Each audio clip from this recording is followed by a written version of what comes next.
వచ్చిందండి వయ్యారి. 5 రూపాయలు. ఇప్పుడు 5 రూపాయలతో ఏం చేద్దాం? పానీపూరి తిందాం.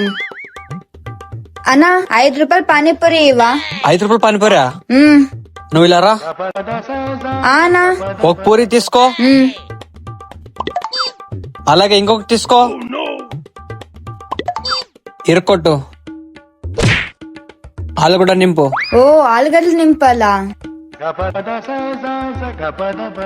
ఇప్పుడు ఉప్పు కారం అంతా వేయి.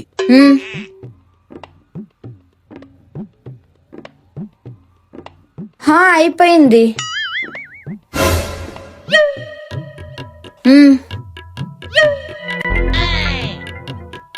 ఎందుకని నాతో పానీపూరి చేపించినావు? ఇచ్చే 5 రూపాయలకి నా చేత్తో పానీపూరి చేసేయాలా నీకు?